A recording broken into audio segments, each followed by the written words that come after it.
Hello, and welcome to the Brontez Purnell Mazza Writer in Residence solo reading and conversation. My name is TreVaughn Malik Roach-Carter, and I will be your MC this afternoon. We begin by acknowledging that the campus of San Francisco State University is on the land of the Ohlone people. Indigenous people of other tribal nations also reside here in San Francisco Bay Area. While a mere acknowledgement does nothing to undo hundreds of years of colonialist land theft, violence, and genocide, past and ongoing, we do thank the Ohlone people and their ancestors for allowing us to live, work, and fight for liberation on their land. And also thank you to the National Endowment for the Arts for their support for this event. This event will begin with a solo reading, and then it will be followed by a question and conversation segment. If you would like to ask our reader any questions, please put them in the Q&A box located at the bottom of your Zoom screen at any point during the event, and we will address them during the second portion of the event. And now I will introduce our featured reader. Brontez Purnell is a writer, musician, dancer, filmmaker, and performance artist. Recipient of a 2018 Whitting Award for Fiction, he was named one of the 32 Black male writers of our time by the New York Times Style magazine in 2018. Purnell is also frontman for the band The Young Lovers, the co-founder of the experimental dance group, the Brontez Purnell Dance Company, the creator of the renowned cult zine Fag School, and the director of several short films, music videos, and most recently, the documentary Unstoppable Feet, Dance of Ed Mock. Now, please join me in welcoming Brontez Purnell. Hey family, how's it going? Yeah, I think I can just start reading now, right? This is a long form reading, and I wanted to just read some pieces from my new book, 100 Boyfriends. So we'll start there. I want to begin with two short stories, a few of the poems, and then we'll get into the Q&A. And in case you want to know, I am a Cancer double Sagittarius. So this one is, the story is entitled This Day and Many More. I was jerking off to the sound of my English roommate getting fucked. His trade always comes in the morning. And I always spy them through the blinds of my window, jogging up our front steps. This trick in particular is an older Black man looking to be in his late 50s.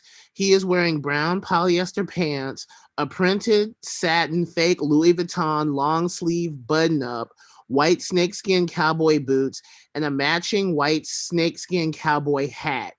His hair is a shock of white afro smashed under his big ass crown of a hat. He looks tall, like 6'2", has a gut, but is otherwise muscular. He's hot and looks like he could make a bottom's dreams come true. You can tell his old ass has had a lot of practice. My roommate intrigues me. He is a conventionally attractive boy. He could, as the pecking order goes, be a lot more selective than he is. The diversity of his trade is virtually unchartable. But no, he's a hoe, like a real hoe. Like he will fuck virtually any man in the neighborhood who asks nicely. I have an undying respect for him because of that. If it weren't for the fact that 30% of his trade looked like for real serial killers, I might even be jealous of him also. I hear him getting fucked hard, bed squeaking and shit, and he's making these elevated open vowel sounds. He is having a good time. I, however, am furiously stroking my dick until I remember that I can't remember the last time I had fun having sex. This boner killing thought, of course, kills my boner. I have not left the bed in 3 days. There is a handle of whiskey by my bed. I am not celebrating. The bed is beginning to smell, but I am not bothered. I just open the window and turn on the ceiling fan. I love my bed because no one can hurt me here. The open window reminds me of that saying where God closes a door, he opens a window. But all I can think is, but wait, the window is on the 5th floor and the house is on fire. To which the Almighty replies, that's just some God humor. Good luck. I can hear my neighbor who hates me dig through our garbage. My landlord hired him to look after the block. He sweeps and collects the trash of everyone for virtually pennies on the dollar and has taken to referring to me as that uppity black faggot to all the neighbors. When informed of this, I simultaneously was ready to kill, but also chuckled to myself, like uppity black faggot. Where was the lie? I come home early one morning on a shit ton of blow and hammering a grip of vodka. I saw him rifling through the garbage cans and I confronted him. You called me a faggot, I screamed as I crouched to the pavement in tears, dropping and breaking my almost full liter of vodka. He was so fucking uncomfortable that he apologized. His apology, as forced as it was, still felt good, but every time he comes in the yard, I have this burning desire to put on a rainbow flag cape, scarf, and matching socks only and jerk off at him furiously. I know that this is a pipe dream. I couldn't even bust a nut to the sound of my roommate getting fucked. How was I supposed to get it up for that? Half of the handle of whiskey is gone and it's only 10 a.m. I try to piece together where the time went. At 8 a.m., my roommate's trick showed up. He left by 9. At 9:30, my asshole neighbor came and left. And 15 minutes ago, my roommate also left. I am finally all alone. I woke up at 7 a.m. from this nightmare I have where I'm riding in a car and take off my seatbelt to pee in a bottle. The brakes slam and I fly in slow motion through a window shield. One would hope that after crashing through a window shield in a nightmare, that something poetic would happen, like you turn into a dove, or like that dove turns into Oprah and like takes you out for ice cream or In-N-Out or something. This nightmare lacked poetry because all I remembered was waking up alarmed in a pool of wet, cold sweat. I felt like I was refusing my life. I was exhausted from the task of having to respond to stimuli. I had fucks left to give, of course, just not this week and perhaps not even the next. It was going to be a slow burn for sure. I had left the bed earlier that week and it ended in a fight. I went to the movies with my friend Mitch. We watched some French flick where two teenage boys beat the hell out of each other until the point where they mutually realize that they are secretly homosexual and in love. In this one scene, they lose their virginity to each other. The scene flashes to the next day, and the two boys are cuddled up together in bed, their naked bodies kissed in sunbeams on pristine white sheets. Both boys were specimens. Puberty is being very kind to them. They mutually boasted lean builds, no acne, and judging from the clean white sheets still covering the bed, even their fucking colons were perfect too. The first time I got fucked, I remember the white sheets under me looking like a fucking murder scene, like someone had just slaughtered a cow. I made the mistake of telling my friend Mitch that I felt like whoever made that movie had done it just to fuck with me. Yes, me specifically. Mitch, being the ever understanding type, said that I was being, as he kindly put it, a fat, jaded whore. And yes, I should be happy for these two fictional French supermodels who somehow, in rural France no less, found a way to beat the odds and find each other. Was the entire fucking world trolling me? The last time I got laid, an older gentleman followed me home for 7 blocks one night. I refused his advances outside the bar where he was waiting in his parked car. I stumbled home drunk and realized that he had been following me. I went to confront him. As I walked to the car, he removed this huge ass old man dick from his pants and started jerking it at me, and I immediately remembered how lonely I was. I let him fuck me in a car in an alleyway. He then requested that I dress in drag the next time we meet. I explained all of this to my friend Mitch. This is the reason that movie makes me upset, I said. Mitch told me to try meditation, and the mere mention of the word meditate sent me into a blind fucking rage. I accused him of having rich parents, and we have not spoken since. My response to stimuli is getting slower and slower, and for good measure, I pop half a bar of Xanax. It's hardly noon, and already this day is overwhelming. I sit in my bed waiting for the drop to hit me, that split second where you look up and realize that you are very, very sleepy. I sit feeling chemically peaceful, and all the thoughts in my head are like cursive letters written in fountain pen ink on fancy paper. The harder the drop hits, the more the cursive letters begin to slur and melt off the page, ink running like someone had spilled water over it. I am out like a light. I wake up to a vicious racket and someone is pushing and pulling me frantically in my sleep. I come to groggy as all hell and my vision is slightly blurred. I can hardly make out the time on my bedside clock. 2:13 a.m. I have been asleep for 14 hours. I click my lamp on and it's my other roommate, Steven. I hate Steven because he is a flaming piece of human garbage. He has lived off unemployment for the past year and somehow manages to drink even more than I do. I'm sure at this point his mental state is even more corroded than mine. He has spent the last 3.5 years threatening to kill himself over the unrequited love of some boy whose name I don't remember. There was a time when the unrequited love boy lived in the house for a while, and every night they would get into some form of fight, and Steven would chase after the boy, crying and yelling, running out into the street in his underwear and crouching on the outside sidewalk in tears until the English roommate or I would go collect him. He is a horrible white person, and I wish death upon him, and it seems I might get my wish. I look down and notice that both his wrists are slashed and dripping blood onto my vintage Hello Kitty rug. I am immediately caffeinated with hate and vengeance. I don't think he understands that that rug means more to me than his life. I have half a mind to go back to sleep and let his punk ass die. But of course, I'm all like, oh my God, baby, are you okay? I tried to kill myself, he said. Call my boyfriend, he says, half sobbing, half screaming. Even with this many stimuli, I still manage a slow motion eye roll at this bitch. Like, call your boyfriend? Really, bitch? Your wrists are bleeding, not like the hospital. Having been in bed all day and slightly amused by the fact that there is a person who's having even more problems than I do, I get up to really inspect the situation. The slashes on his wrist are not deep. He just needs some attention. I make him some tea and wrap up his bandages and muster in my best mammy voice. Now, honey, are you sure you want me to call? Now, honey, are you sure you want me to call whatever the fuck his name is? He's only going to call the police on you and you're going to spend the rest of the day in the psych ward, I say. Whisper, pouring the hot tea. Call Eric now, God damn it, he screams and throws the pot of tea across the room. I go and dial the boy, who in turn dials the cops, who in turn come and arrest my roommate after he gets violent with them. I go back to sleep and wake up to a series of messages from Steven decrying that Eric had me arrested and we have to call the local news station and tell them that I'm being unfairly held. I sigh and hold my breath just long enough to notice the sun is up.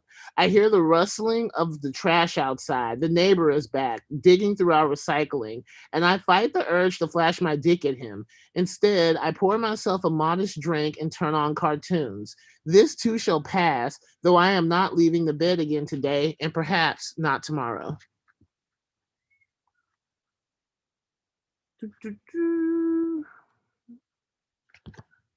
We got one more for you. So this next story is called Do They Exist If No One's Watching?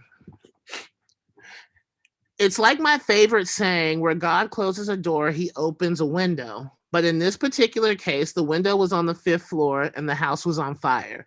The man to my right, he looks like he is ready to jump from a burning building. I sit listening to this awkward couple next to me as I wait for a friend at a Burmese place on Telegraph Avenue.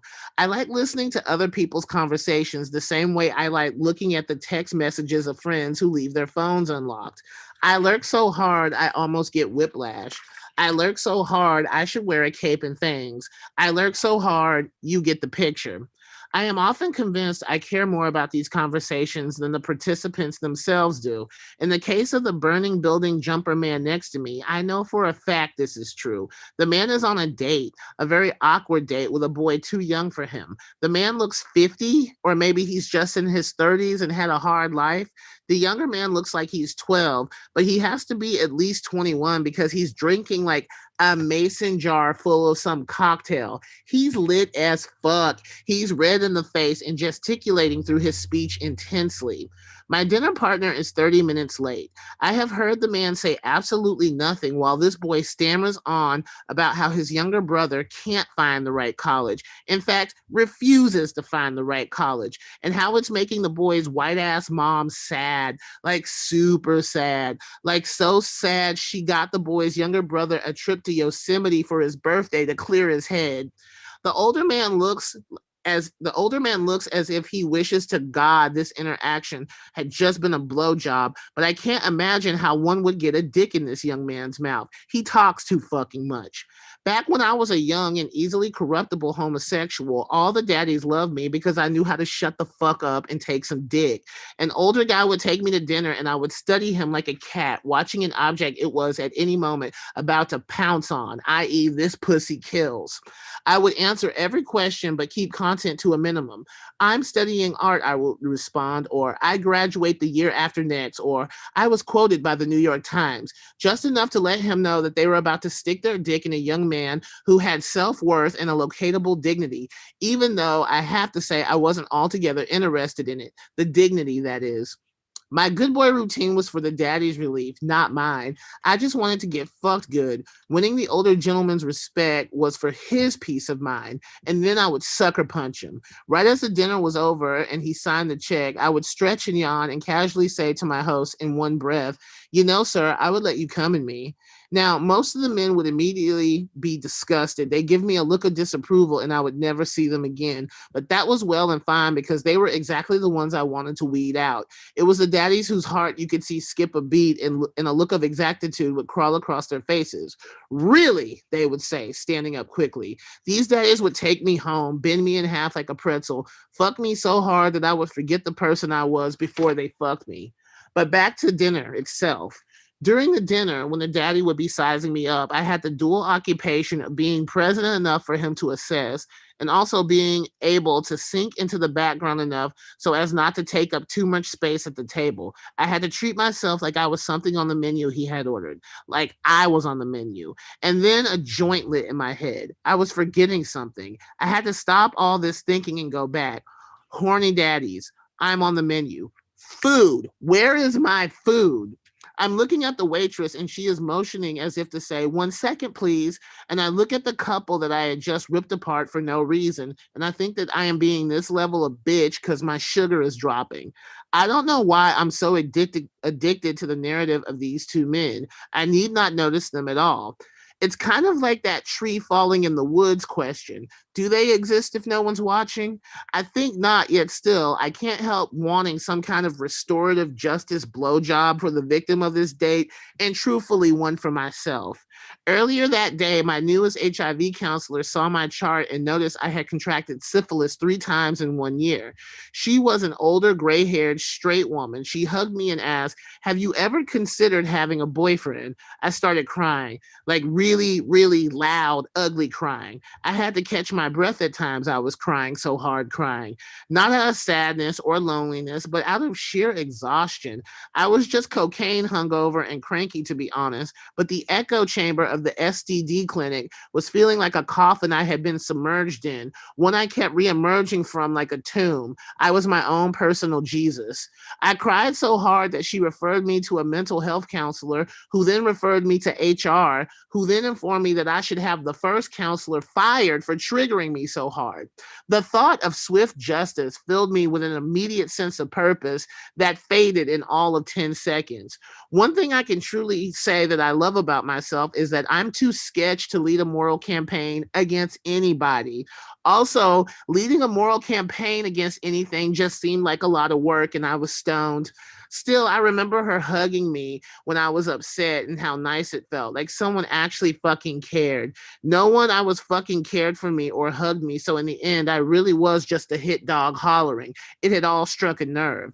The waitress comes back with 3 different fried items, coconut rice and a hot tea, and I'm sitting there looking at the color palette of the food, and for what I am sure are very specific reasons, I'm thinking about that Frida Kahlo painting where she's like in the tub and seeing visions of her life or whatever.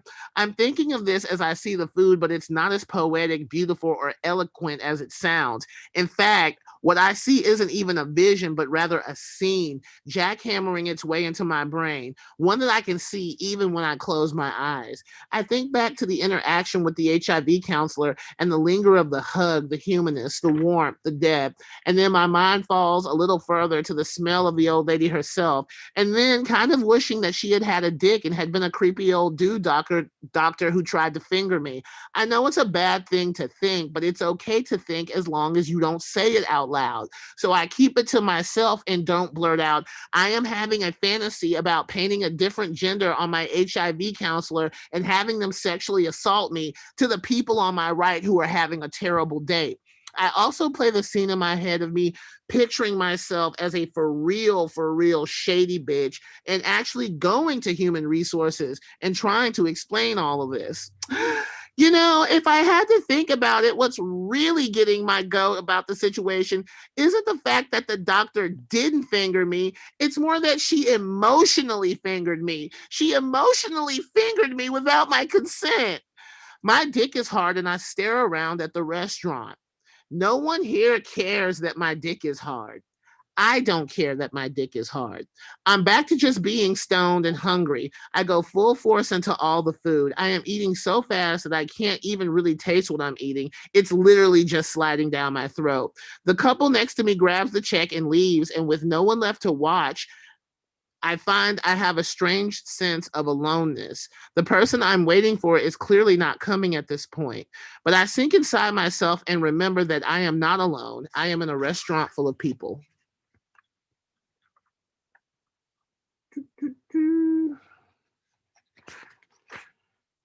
Okay. So I'm gonna do two more for you and the boyfriends. So this one is called Boyfriend 007, the waiter. He had murdered a boy for me once. Knocked that faggot right the fuck out. We were in our 20s and Samuel Myers, that asshole, made a rude comment about my body. My knight in shining armor ignored his years of good breeding and waiter etiquette. Did I mention this all went down at the 24-hour diner hellhole we worked in together? Ripped off his apron and socked that asshole Samuel Myers in the face. I owed him. That Valentine's Day, I put a $50 bill in his tip jar and a note that said, "You murdered a boy for me."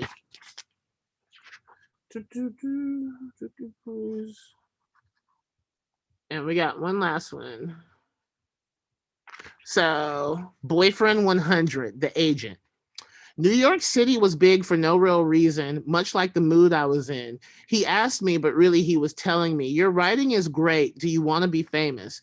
I was young at the time and believed anything an older, handsome man told me. Yes, I want to be famous. It's all I ever wanted, I said, stumbling naked around his Hell's Kitchen loft, high on Percocet with 9 glasses too many of white wine in my belly. It was the way he always grabbed my chin softly when he really wanted me to hear something he was saying. Or maybe the way on the third night I stayed over, he gave me the keys to the apartment. The new poems, what's the journey? He asked. I hated when agents said the word journey. No, literally, like barf. I don't care for a journey, I explained. I'm just making a map, something that says you are here. His eyes always lit up whenever I explained myself. He was older, Jewish, with a body sculpted from some Chelsea gym, and I could not want him. He had been a b-boy dancer in the 80s. He showed me the black and white pictures of him popping and locking on cardboard on some random sidewalk, proof he had been handsome all his life. I stumbled to his bathroom, a forgotten boom bap soundtrack from some rapper he once fucked blasting in the background on his record player. I closed the door and raided his bathroom cabinet for pills. I knew he would have some. He bought real cocaine, like the kind that came from teeny tiny jars. I bought speed laced bullshit from little baggies. The shit he had me rocking and reeling on some other trip. He knocked on the door because he knew that I knew that he knew what I was doing. The benzos are on the top shelf, baby. Take a few for later. Okay, thank you, I said. I love you, little boy, he said. I love you too, I said. The new poems are good. If I make you rich, will you take care of me? He said. For the rest of my life, I said. I took the blue pill. Thank you.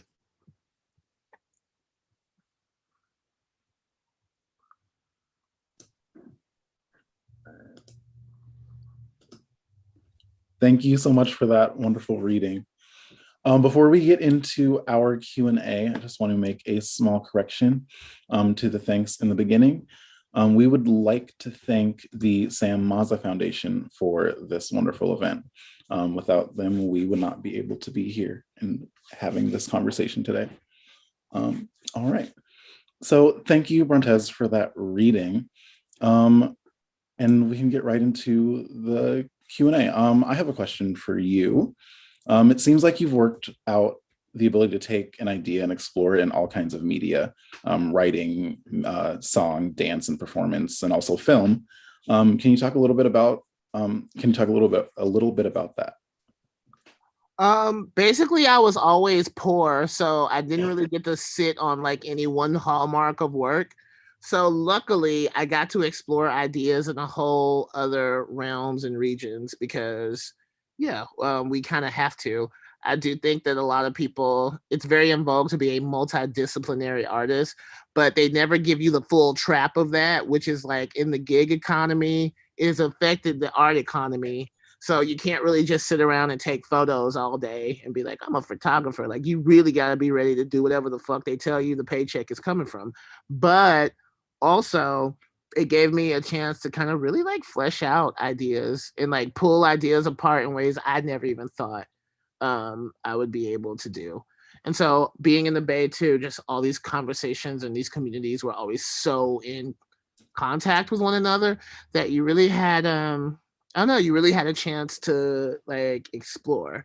So I think that's ultimately, the crux of like the DIY community. Just luxury to explore.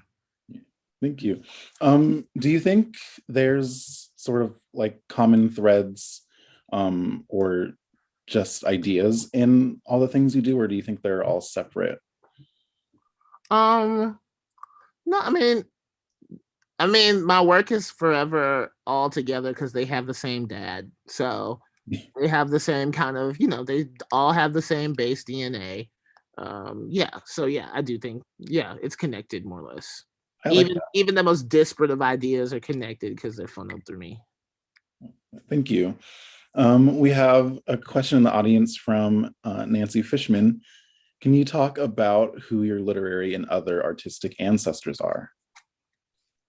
I can definitely, I can talk about like that influence. Ancestor is such a strong word too, because it's just like, what if my ancestors are like, my dad, where they don't claim my black ass at all, but I'm just like, I'm telling the world I belong to them. But on some real shit, like I was very I was very much into like the Flannery O'Connor stories. I'm gonna talk about the stuff that I was reading in like 6th and 7th grade when I like kind of had an identity. There was like the Flannery O'Connor Good Country People was the first thing I think I read it in probably like 7th grade, and it blew my mind because I remember sitting next to this girl who was just like, yeah, it just seemed like a bunch of like country people being mean to one another. And I just remember thinking like, that doesn't sound genius to you, bitch. Like, like, Sylvia Plath, the poem Mushrooms in particular, was the first thing I read. This was in 6th grade. Also, that year, for whatever reason, I had a teacher give me the bell jar, which I don't know why you would give a 12-year-old boy that, but obviously, like, it had a life. There was it was a lot of Langston Hughes. It was a lot of Langston Hughes, which is funny because my mom made me read Native Son in 6th grade, which I couldn't really wrap my head around so much. But the Langston Hughes poetry, like, just was always in the background. My mom always had that out. I read all of those poems several times a year. But then I remember there was like a slight Dorothy Parker and then the St. Vincent Millay. So basically, like Langston Hughes and a bunch of fucking alcoholic white women. That's my ancestors. Another question from Francisco Guzman. Thank you, first of all, amazing. You mentioned that you are not that interested in the word journey. It's almost like you think it's kind of a barfy word. You're making a map, you are here. Can you say more about that? Can you say more about where you are? Where's the X? What's the terrain or some of the lands that you're intrigued by? Oh, hi, Cisco, first of all. Um, like where I don't know, like where I can say in that story, that particular character where they were in Manhattan doing pills at their daddy's house. So yeah, like in terms of destination, I think that's a damn good destination. I wouldn't mind being at a daddy's house in fucking Hell's Kitchen doing some drugs right now. Um, in terms of where I'm at right now, I'm in my bedroom on my bed, reading to people. And for all how people say the COVID landscape is kind of hell, I feel like I've waited my whole life just to read my stories to people in bed. And so I think readings have been like kind of really amazing. And like, because it's like you go on like literary tour, like, and you'll be in Boston and there's like 20 people there. But like just reading from home, there's like people from everywhere all at once. And there's going to be something about me that misses this if it ever becomes like over. Yeah. One good thing about where we're at right now in the world is that we have a big reach when we do events like this. Another question from the audience, Brandon Foley asks, in 100 Boyfriends, the boyfriends often go without being named, but the more we read, the more context we get, and the world and history begin to flesh themselves out. What's the mental map you use to organize and draft each of these pieces and how they fit together? I think it's kind of a process. It's like an idea and a process. And I don't, it's more like, it's more like, it's more like I kind of guide the story. The stories tell me what they want to be, essentially. And so it just takes a lot of writing and just like a lot of time to see like kind of how all those pieces fit together. Because I say it all the time, but it's kind of like, I think like good writing is like a fever dream. Like, like when you ever like try to explain your dreams to people, and it's like there's so much, like, how the fuck do you explain a dream? It's like really like this crazy 6-dimensional shit. And whenever you're explaining it, what you're actually explaining is the most logical through line to which people will understand it. And so I feel like that's how I piece those things together. Like, how does this coherently all exist in the universe together, even given certain paradoxes? So Thank you. Another 100 Boyfriends question. The book has such a distinct voice, and it's very consistent all the way through. And that voice comes to life even more when you're reading it. Do you have any notes or advice to writers who want to develop and evolve a strong voice? no, I can't tell you how to do that. But I can definitely say I think it was just me coming from theater, because for a long time, in order for me to there was this thing I would do where I would have to be able to recite it in my head before I can commit it to paper. Like this, I've like divulged from that a little in 100 Boyfriends. It's kind of the first time where I allowed myself to just write on the page and fill out the page.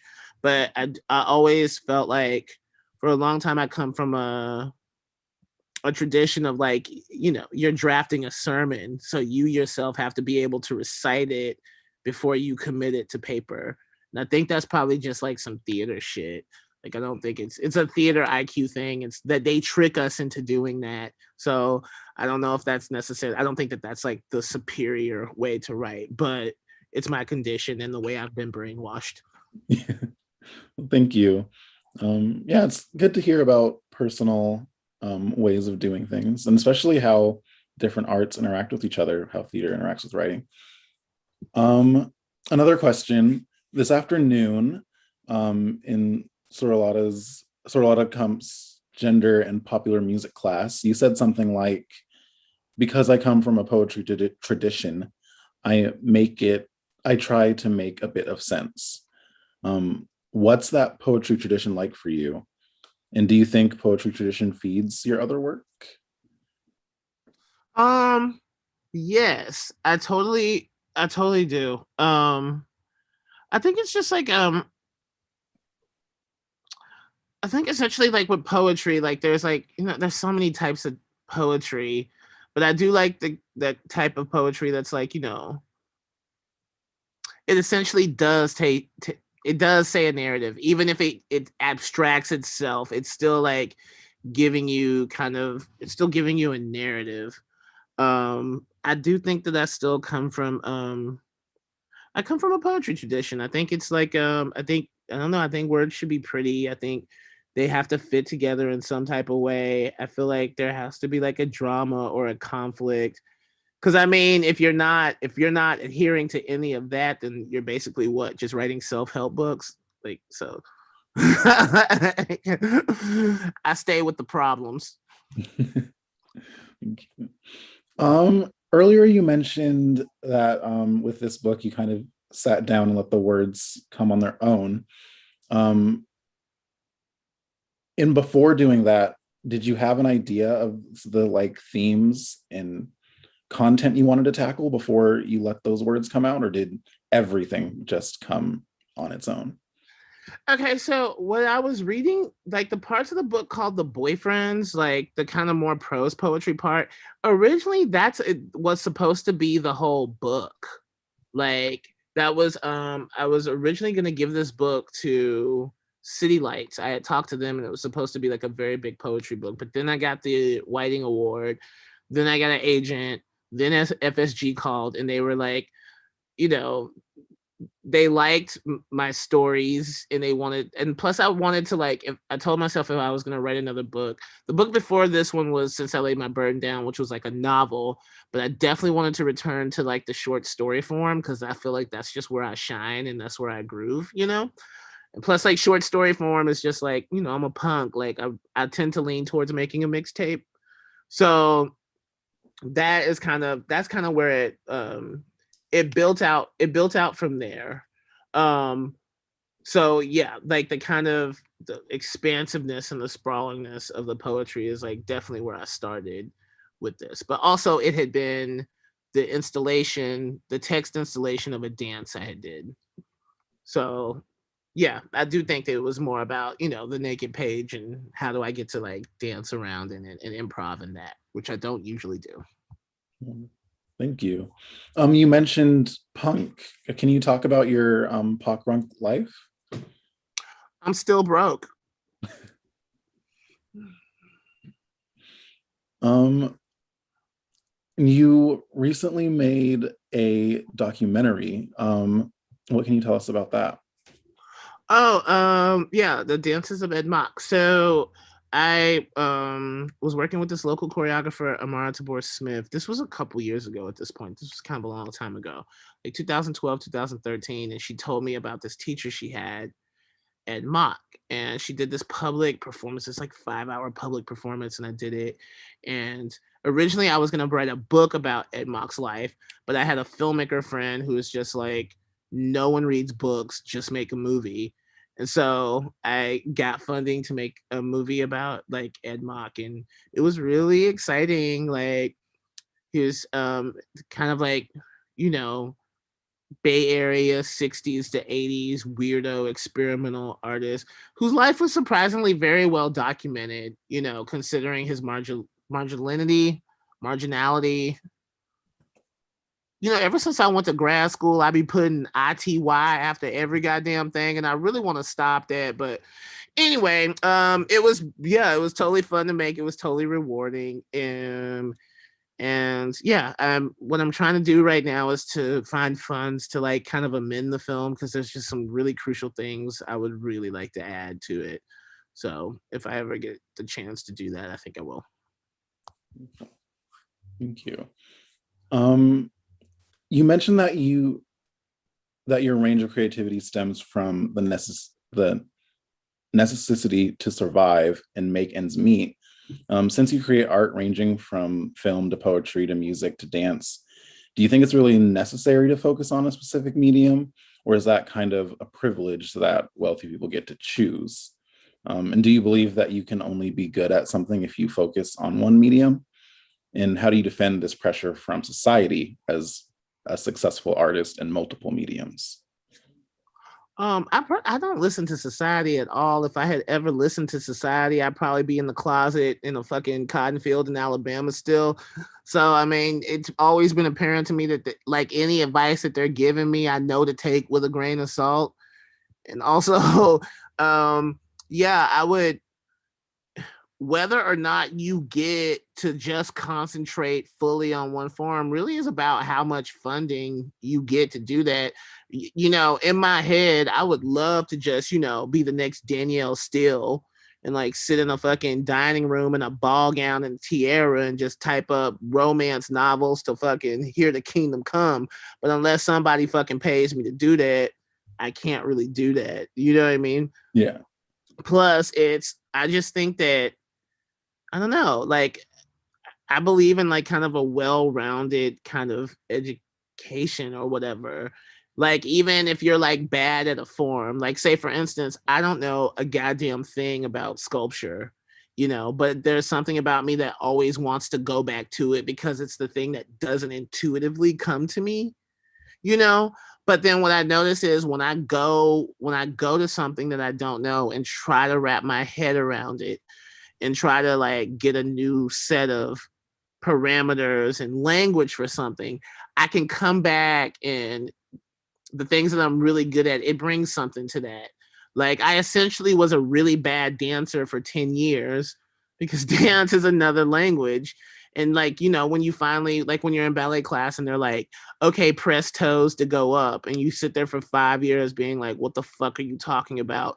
But literally it just means like you press toes because it creates this certain muscle alignment to let yourself go up. You know, the way they're using language there is so smart and fucking ergonomical. And even the use of language in that, you can go back to your other things and like, you know, like a whole new world opens up all the time. Like you can't really just sit in a room and just do any one thing. You need you have to refill the well in like a lot of ways. And so I don't know. I don't believe we should ever retire, and I don't believe we should ever stop going to grad school. Like I think if we had, we would have, if we, I think we should be encouraging people to learn and try as much as fucking possible. You know, that way people don't just get stuck at one job and then burn out their whole life. You know, by the time you've burnt out at your fucking, you know, art administration job, you probably should be carrying your ass back to culinary school or yoga or something. Like keep that flower blossoming, you'll be good. Yeah, I think that sounds like a really good and fruitful way to live life. I appreciate that.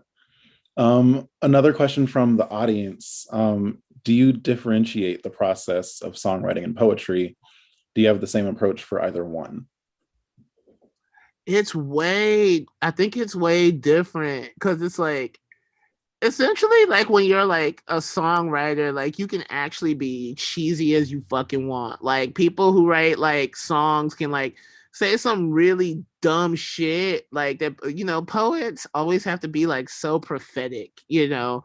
Like there's never like, you ever notice how there's no Weird Al Yankovic of poetry? Like, you know what I'm saying? Like that can only go down in like music. Like, but I do think that there's something very freeing when like one gets to be this very base form where you can just like you can do anything, like nothing's necessarily too low brow. Whereas poetry is a whole other, it's kind of like this whole other like, yeah, realm. I'll say it like this. I think that music is very like root chakra, and then poetry is very celestial chakra, even though it's the same thing and it's part of like the same system. Like one gets to have like this more body energy if it needs to. Whereas, like, I mean, I can be the most intellectual fucking person in the world. Like, if I say something a little too hood in a poetry book, like, it just hits different. So, I think one, you're taking a bigger risk. Thank you. Another question about your writing process. When you wrote 100 Boyfriends, did you already have the idea of what you wanted to produce, and how was your writing/editing process for this book? And how do you know when your work is done? Oh, I had no, I had like sort of clips of visions here and there. Like 100 Boyfriends really came together like in front of my face. So, you know, and plus like when you I live kind of like a highly improvisational, like artistic life. just to keep the creative pitch high. So yeah, the way it came together was not so intuitive, but I mean, it really told me what it wanted to be. I never know when I'm done, but I definitely don't like when I get into the space where I feel like I'm gilding the lily or I'm just staring off into the infinite gaze of what something could be, like I always like to get to that sense of like knowing when the 9 months is up and the baby needs to be born now. Thank you. Do you have any advice for a new writer on getting an agent? And also, can you talk about the process of getting 100 Boyfriends published? It was FSG. I'm the last person you need to be listening to because I feel like I spent like 16 years like writing for free and making zines. And then one day they called me up with an award and like the agent found me. I know like kids who like go, like they have agents well before they write anything. And that's always so yeah, that's so funny to me. It's very it's very vast. I know so many ways it goes down. I have not myself figured out rhyme, reason, or alchemy to the publishing world or how it operates. So I'm not even gonna try to fucking fuck with your head pretending I know what the fuck I'm talking about. I don't get it. Pray for the best. Do that. Thank you. Another question from the audience. What made you choose the hand as the cover of your story? And they say, originally I thought it was your life in your hands type thing, but they wanted to ask. I think it's called the Palm of Fate, and actually, I didn't come up with that. It was the book designer Nassan. Yeah, that's another thing too. When you sign to a major label, like they do all that shit. Like they're like, well, we got this. I think originally they had um, what's the painter? I think his name is Jonathan Chase. Like he's this black painter from Philly or Pittsburgh or somewhere. But originally it was like a picture of like a black dude with the glasses and a wilting rose, and he was crying. And like I think they were like this book is emo enough. Like what else can we like push? And so Nassan was like, oh, like you live in the Bay Area, you're on some fucking witch shit. Like we're just gonna put the Hand of Fate, and the Hand of Fate like actually kind of like it just really locked because the whole story is about exes and ghost and the residue you're left with. So yeah, I was when I saw it too, I was like, oh, okay. It was very striking to me. Thank you. And another question from the audience. Do you get writer's block? And if so, how do you beat it? The only thing that's ever blocked my art is capitalism. I don't like not having enough money to do it is that's my block. Like, nah, I'm never artistically impotent. I don't know how to shut the fuck up. Now, editing down is more my problem. A lot of in conversations I've had with people, a lot of people use the word brutally to describe 100 Boyfriends, whether it's brutally honest or brutally funny. Do you feel like you write brutally always, or is that something that you found with 100 Boyfriends? My shit just comes off brutal because all these other bitches is fake. Do you know what I'm saying? Like, how come they never be like, oh, this is absolute bullshit or this is platitudinal as fuck? Here I am being brutal. It comes off as brutally honest because we like sit through a bunch of bullshit. When in actuality, I think more people think closer to the voices in this book than most others. Also like I don't know. I think a lot of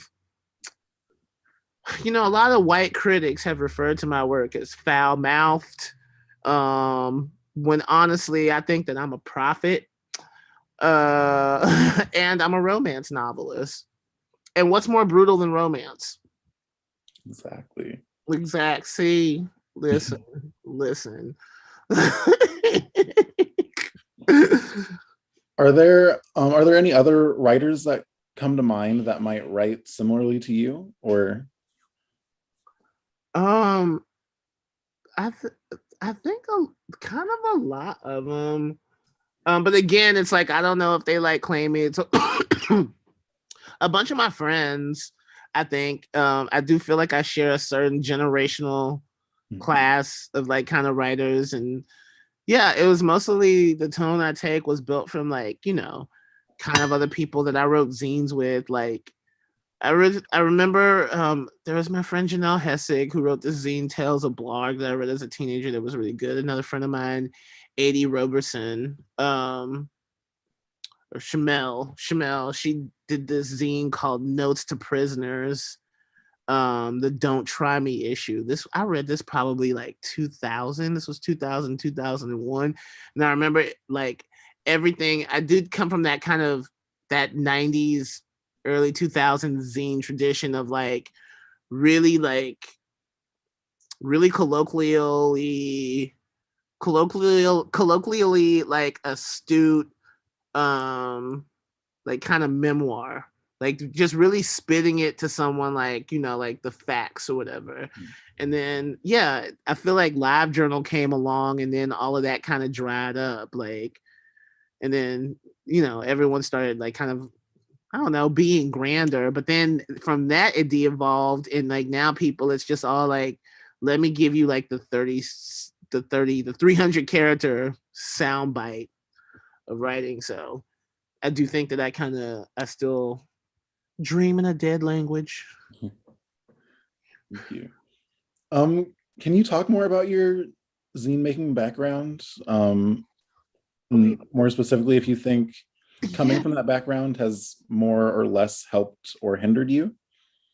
My friend sent me this, but this is like the first zine I made when I was 14. This is the second issue. The second issue of this zine. My first zine was called Spandex Press, and number one has been lost to time, but I was reading it and there's like these weird short stories in it. Like there's this one story about how this kid like wets the bed all the time. And he started wetting other people's beds, so a bunch of his classmates go and burn down his house and stuff. And I was like, no, it helped. I've always been a psycho bitch on a typewriter. Thank you. All right. I'm going to ask if the audience has any more questions, as we are coming near the end of the event, so feel free to drop them in the Q&A box below. I think we have one in the chat. As a choreographer, do you ever integrate poetry like a voiceover into the dance performance? Oh my God, all the time. I will peanut bouch that shit so fast. Like, they basically had to tell me to stop doing that because they were just like, yo, like, it happened so much, but I love it. Thank you. All right. If there are no other questions from the audience, I think we will end our question and conversation segment for this afternoon. Oh, we have one question. We have time for it. Do you care how your work is perceived by others, or you just mainly write for yourself? That's a good question to end on. I like that. No, I like care if people like me, or I do nothing intentionally to harm people. But then also like, no, I realize that there are limits of, you can't please everybody. And we live in a world, especially now, where people take great delight in deliberate misinterpretation of you and your intentions. So I always have to be like, essentially, yes, I want to be liked, but I'm not your bitch. So, I kind of straddle that line with it all the time. And then also be able to be like, okay, but what is my thesis statement that I'm sticking to? Rain, shine, life or death. That's kind of how how I strike a balance with that. Wonderful. Thank you. And that will be the end of our question and answer segment. Thank you so much for your reading and for answering all those questions so fruitfully. I really enjoyed it. And I think our audience did too. Before we go, I want to remind our audience that Brontez will be back tomorrow with Francisco Guzman, Mason Hario, and Melissa Marin at 7 p.m. For a reading and roundtable discussion. So we hope you all can join us. And thank you all for coming today. Hey, thank you.